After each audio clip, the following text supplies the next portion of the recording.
नमस्कार मित्रों, आज फिर मैं उपस्थित हूँ अपनी एक लघु कथा के साथ जिसका शीर्षक है वानप्रस्थ।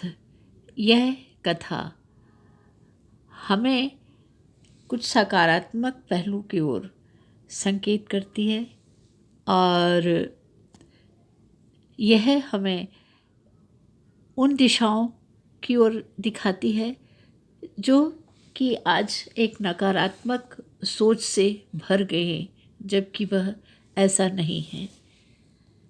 कथा शुरू होती है।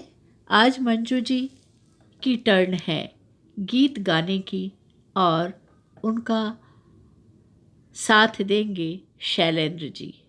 बस वह यही कुछ पल होते हैं जिसमें मंजू जी जैसे उनको उनकी हम वयस्क भूल जाते हैं कि वे उम्र के किस मोड़ पर आ चुके हैं।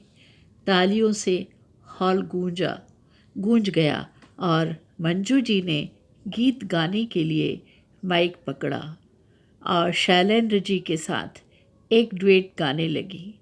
गीत के बोल थे, 2 कदम तुम भी चलो, 2 कदम हम भी चलें। साथ में आवाज़ और धुन बहुत ही शानदार लग रही थी। सब झूम रहे थे और खुद को भूल गीत में डूब गए थे। थोड़ी ही देर में चाय, नमकीन, मीठे बिस्किट भी परोसे गए। सब ने चाय और गाने का आनंद लिया और आपस में गपशप करने में मशगूल हो गए। 1.5 घंटे बाद सब डाइनिंग टेबल पर एकत्रित हो गर्मा गर्म खाने का आनंद ले रहे थे और कुछ यहाँ वहाँ की चर्चा कर एक दूसरे को चिढ़ा भी रहे थे। हंसी मजाक ठहाको गूंज रहे थे डाइनिंग हॉल में। मंजू जी को यहाँ पर आए 4 महीने ही हुआ है, लेकिन उन्हें ऐसा लगने लगा जैसे वर्षों से यहाँ रह रही हूँ। सभी से घुल मिल गई हैं। चेहरे पर एक नूर सा आ गया है। आज से 4 महीने पहले मंजू जी इसी शहर में अपने घर में रह रही थी। कहने को तो वह उनके बेटे बहू और उनके 2 बच्चों के साथ रहती थी। पति की मृत्यु के बाद भीतर तक जो अकेलापन समा गया था उसे वह अभिव्यक्त भी नहीं कर पा रही थी। सुबह 11 बजे दोनों बच्चे और बहू बेटे अपने काम से निकल जाते थे। सारा दिन घर में वे कैद होकर रह जाती थीं। पहले जिस मोहल्ले में रहती थी वहाँ पर तो उनकी जान पहचान और पड़ोसी मिल जाया करते थे, लेकिन जब से इस अपार्टमेंट में फ्लैट में घर लेकर रहना शुरू किया है तब से उनका जीवन मानो एक पिंजरे में कैद होकर रह गया था। 4 महीने पहले महिमा उनकी बेटी जब उनसे मिलने आई तब उसने उनका अकेलापन समझा और भाभी का व्यवहार भी देखा। माँ, तुम मेरे साथ चलो। तुम कितनी इन लोगों पर निर्भर हो गई हो। पहले तो तुम ऐसी नहीं थी। सब काम घर बाहर का खुद ही निपटा लेती थी।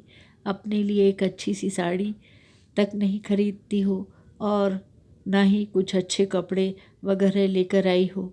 आखिर इतना निराशापूर्ण जीवन क्यों जी रही हो? क्या करे, कौन देखने वाला है? और मैं कहीं अब जाती आती थोड़ी हूँ। माँ, क्यों नहीं जाती? क्या हुआ? तुम वही हो ना जो क्लब जाती थी। तुम एक कॉलेज में पढ़ाती भी थी माँ। तुम कितनी एक्टिव थी। क्या हुआ तुमको? कुछ नहीं हुआ, बस अब तेरे पापा नहीं हैं। हाँ, तुमने अपना जीवन ही ख़त्म कर लिया। महिमा ने इंटरनेट में आर्थिक रूप से संपन्न वृद्धों के लिए वृद्धाश्रम खोजा। यहाँ की सारी सुख सुविधाओं और सारी व्यवस्थाओं को ठीक प्रकार से समझकर अपने बड़े भाई से विचार विमर्श कर मम्मी को एकांत से मुक्ति दिला एक उत्साहजनक वातावरण का जहाँ निर्माण हो ऐसे परिवेश का विचार बनाया। माँ और भाई तो पहले तैयार ही नहीं हुए। लोग क्या कहेंगे, क्या हम एक साथ नहीं रह सकते? आदि आदि बातों पर बहुत संवाद किए गए। हम लोग क्या इतने बुरे हैं? आखिर भाभी ने कह ही दिया, नहीं आप लोग बहुत अच्छे हो। लेकिन मेरी माँ एक निराशाजनक स्थिति में, आखिर खुद को कब तक, उसे भी उत्साह चाहिए, उसकी हम उम्र मित्र चाहिए जिनसे वह अपनी बातों को कह सके और उनकी बातों को सुन ठहाके लगा सके। अखिल भैया ने कुछ हिम्मत जुटाते हुए कहा, महिमा अगर तुम चाहती हो और माँ चाहती हैं तो मैं कुछ महीने के लिए माँ को वहाँ पर भेजूँगा, लेकिन जैसे ही माँ को अगर लगता है कि वह वापस आना चाहती हैं तो वे तुरंत आ जाएं और हम लोग हर हफ्ते जाकर उनसे मिलते रहेंगे। मंजू को यहाँ पर अपनी ही उम्र के पढ़े लिखे खुले विचारों वाले मित्र मिल गए। सभी वृद्ध 70-75 वर्ष की ऊपर की आयु के होने के कारण सबका खान पान एक जैसा ही था और विचार व्यवहार सभी में समानताएं थीं। ओल्ड केयर सेंटर प्रत्येक सप्ताह शाम को डॉक्टर सभी का चेकअप करते और हफ्ते में एक दिन सबको एक कार में बैठाकर शहर के बड़े मॉल आदि स्थानों पर ले जाया जाता था। अपनी पसंद की वस्तुएं खरीदे, अच्छी मोटी पेंशन उनको मिलती थी। अपने बच्चों के, अपने नाती पोतों के लिए वह गिफ्ट खरीद कर उन्हें देते और खुशियाँ पाते।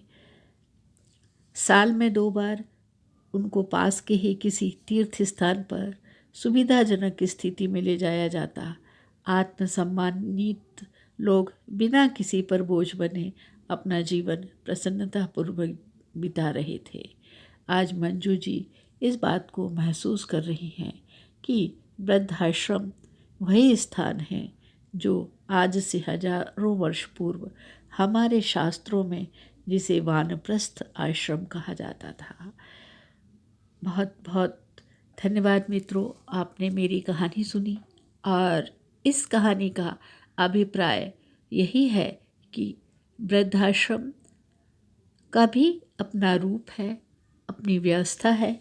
अगर लोग इसे सकारात्मक ढंग से देखते हैं तो यह उतना भी बुरा नहीं है जितना उसकी प्रोपेगेंडा की जाती है। बहुत बहुत धन्यवाद।